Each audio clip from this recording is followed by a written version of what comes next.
So, good evening from County Durham, England, on the 30th of March. And tonight I would like to read another poem from my new collection, Exploring Right. And I mentioned the other day that a number of the poems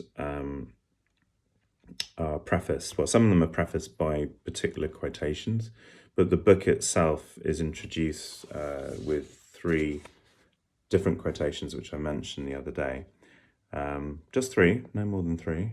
There are some books of poetry and other academic works and fictional works that have so many introductory quotations, you're sort of wondering quite what the point of them are or is. And it's a little bit like the beginning of Don Quixote, which of course is a bit of a joke as to who wrote all the quotations and supporting matter.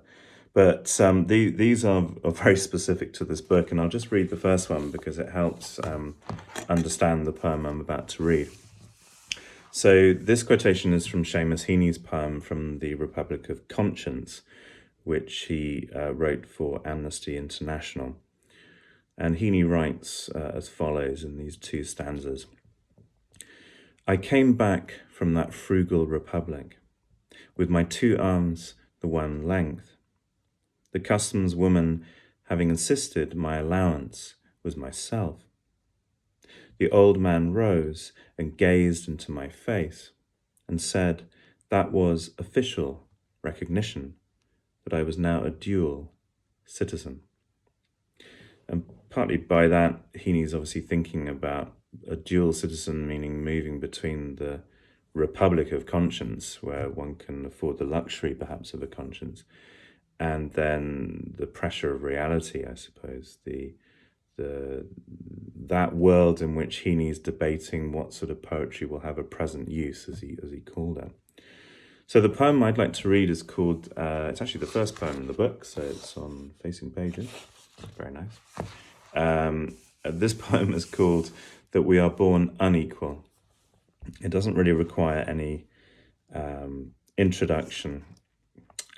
For people that know their poetry pretty well, there's one or two allusions, but you don't need to understand what those are. And I don't like overly long introductions, says the man whose poetry video's gone on for several hours. So this is called That We Are Born Unequal, and it really sets the tone, I think, of Exploring Rights, at least the first part of the book. That we are born unequal. That we are born unequal is as obvious as the truths that made us.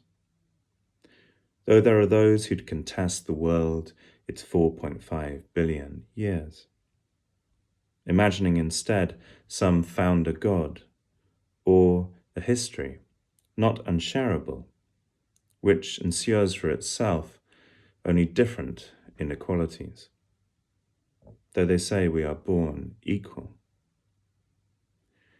That we are born unequal is as obvious as the slums and shanty towns and palatial villas exceeding need, or the penthouses where aircon sways distant curtains to and fro in vaulted rooms empty and cool. That we are born unequal is as obvious as your face, the contours of your smile emerging in the light of a papier-mâché morning, not yet itself, but still in the hands of our making. Are each and every indivisible scent more complex than perfume? To what are we entitled? And what do we deserve in a world where a person's good seems firm but porous, if precise, like an eggshell? Is that a right, the quality to unhatch new survivals? The way music corrects speech, or seems to say, there is nothing we could exactly hope to mean, or approximate in words alone, though there may be a music more powerful than music. To what are we entitled? Upon these faces hope like none other, hope unhatching like a mouth primed to speak. The way speech corrects music, in a family resemblance of sounds. Through the music thinking is.